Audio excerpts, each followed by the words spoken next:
Like when I was with my friend here, right? And then I speak English to them, I'd speak it in an Indonesian manner and way. But then if I speak, if I speak English to my English friends or Australian friends, I speak it in an English way. So I do notice that. English was is our second language. Our first language is Indonesian. Our mother language is Indonesian. Yeah. Was there any like prejudice from any of your English teachers that you're like, oh, you're from outside, then I should be more lenient with your English scores, something like that? I mean, I reckon if it's like that, then they wouldn't say it. But I'd say no. I don't remember anything of the sort. I mean, the only Okay. prejudice, quote unquote, is just the English class that we're in technically. But I don't remember anything. For me, like a certain prejudice or like maybe stereotypes from English teachers, I don't think I experienced that. Maybe I'm pretty sure if they thought those things, they would probably keep it to themselves. But I'm pretty Mm. sure like the teachers in Australia are quite aware that Australia is made has lots of like international students and lots of kids from different countries go to school there because their parents are also doing their studies there. So I'm pretty sure that they're aware that, some kids are not going to be the best at English and they just need to take time. But I feel like for scores, I feel like this just has a link to the education system, the difference between the education system in Australia and also in Indonesia. Because in Australia, I feel like for scores and stuff, it's not very heavy on scores. It's more heavy on how much we understand things. Basically. Yeah, yeah. Then I want to ask to Maria, how was your second experience getting used to English again? I feel like the first time I went to Australia, like I said before, it was 2005, and I was born in 2004, so I was still like basically a baby. Mm. But my parents, like my dad had to like do his master's degree, and my mom worked during the day, so they ended up dropping me off at this childcare near Princess Highway near like our primary school and stuff, near the primary school that I went to in my second time in Australia, but I felt like I did actually pick up English well from the teacher, from basically from the environment there for a year. But like the actual proof that I picked up English pretty well was when I came back. Like I still lived at my grandma's house when I came back from Australia around 2006 for the first time, and my grandma told me like, oh, I like when I was bigger, she told me, oh, back then when you first came home from Australia, when your dad was doing his master's degree, you were like talking in English and I couldn't understand. But then, like right after that, I feel like I was really really young, so I couldn't really keep, I didn't really pick up a lot. Like I ended up forgetting a lot along the way, so I had to learn again. Then did you guys have any like, because Indonesian and English pronunciation, they're very different, right? Indonesian rolls their R's, they enunciate the Mm-hmm. R's very heavily, and Yeah. English kind of washes it away. Were there some like words or moments that you said a certain English word, but in an Indonesian pronunciation? Oh yeah, I do notice that, and it's like a switch, I guess you'd say. It's like if I were like when I was with my friend here, right, and then I speak English to them, I'd speak it in an Indonesian manner and way. But then if I speak if I speak English to my English friends or Australian friends, I speak it in an English way. So I do notice that, and also the same with vice versa. If I speak Indonesian with Indonesians, I speak it Indonesian. But then I speak Indonesian to my English friend, I'd speak it in an English manner. And it's not keceplosan, I would say, but it's something I noticed. And it might be a little bit different, but it's like sometimes I just don't know what the word is in English or Indonesian, so I say it in that language. Oh, what do you mean? It's like because when I came back to Indonesia, I'm more proficient on English, right? So Uh-huh. there are some words that I know in English, but not in Indonesian. So I just say it in English. I think for me, like keceplosan and so on and so forth, I feel like I've experienced that a lot more now since it's been quite. I think it's been around 4 years since I've came back from Australia since 2016. So I feel like I've gotten used to the Indonesian environment a little bit more. And sometimes I do pronounce like English words in an Indonesian way, or sometimes I do forget like how to say a certain word in like an English speaking way, or how to spell something. Yeah. And also like the same as Haikal, like when he said if like he knows a word, like I also do have those mishaps when I know what a word is in English, but then I don't know what it is in Indonesian, so I'm like really confused. So it's quite similar for me too. Yeah.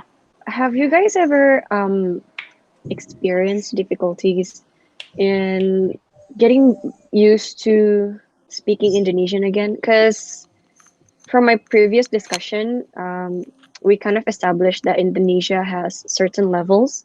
Most Asian language, I feel like, has certain levels, right? So there's the formal, informal, and day to day. Do you guys have any difficulties in using those levels, or was that just kind of second nature when you came back to Indonesia? It's it is second. I'd say it is second nature, but that's especially more that kind of problem, especially more. What is it? I find it's more troublesome when you realize that it's more prominent in Javanese language.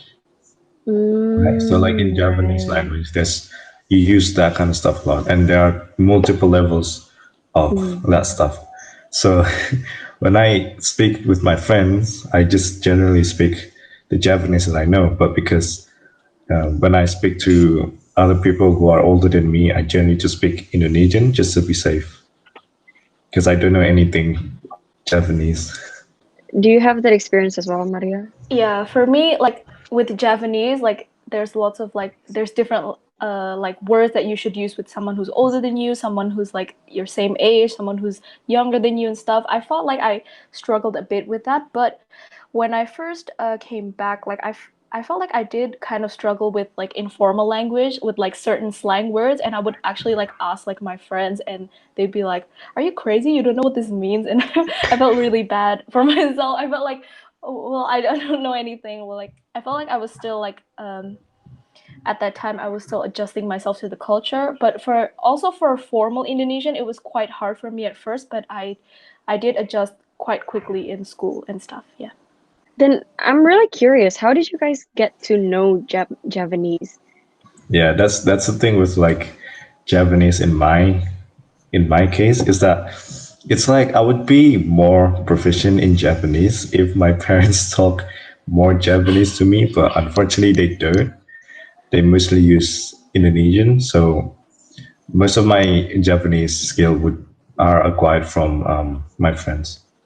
Also for me, it's like it's not like the proper type of Javanese, like very like not very like grammatically correct. It is very like kasar gitu because like I live in Jawa Timur obviously like the Javanese in Jawa Timur is different from Jawa Tengah and other places and stuff. But since my parents, my dad is from Jogja, my mom is from here, so it's like it's a little bit of a mix, but I feel like for Javanese, I picked it up in my school environment as well, and also talking with like my family. But the Japanese we use isn't like what people would think is like proper Japanese. It's lots of slang and like we mix around Indonesian and Japanese a lot. So yeah. I assume there is Javanese language subject in your schools, right? Because usually in Jawa, yeah. What is that like? I've never had to It's experience that, so please it's indulge really me. it's really hard. Like I just don't understand anything basically. So we get someone to do it and they do it for us. Basically. Yeah, because luckily in our class there's someone. One of my friends is really good at Japanese in Mm. all manners. So we use it a lot. So in your class, it's like learning English language, so like learn grammars, you learn the alphabet, stuff like that, or is it more For conversational kind of application? For Japanese, at least in my school, it's lots of like reading comprehension. And you know how in Japanese there's like certain characters that you can learn. Oh I yeah, only yeah. started. I feel like in when I was in year 7 to 9, I went to like a private Christian school. I felt like my lots of people there weren't really that good at Japanese. So I felt like I was sort of on the same playing field as them. But when I uh, went into high school, into SMA, I really felt that, oh, I'm really this behind, huh? Like, because like in year 10, the teacher was quite strict about, learning all of those Japanese characters. You had to, because he said like, oh, if we do tests, like all of the questions will be in aksara and you have to answer the questions in aksara as well. And yeah, that was actually the case for my school. And Wow. I did try to like learn, but then I wasn't really that good because I kept forgetting some bits. But I can like write okay, not the best, but he was not playing around. He was really strict about it, and he even said like, oh, if you don't know it, you can get out of my classroom and stuff. And I was like, oh wow. No And he actually, way. and like for other classes, he did actually send some people out. I heard, not in my class. Wow. And when we had like WAS, which is like our end of semester test, we like in my school we use a computer-based test, right? So we have to bring like our laptops and stuff. And when I opened the Japanese test pack, the questions were like photos and it was aksara, and like I didn't know how to read it, so I picked whatever.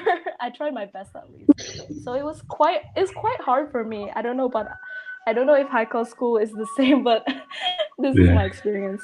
Luckily, for me, all of my teachers were kind of lenient with Japanese language. Like Mm. they know I was a foreigner, so they took some special care for me.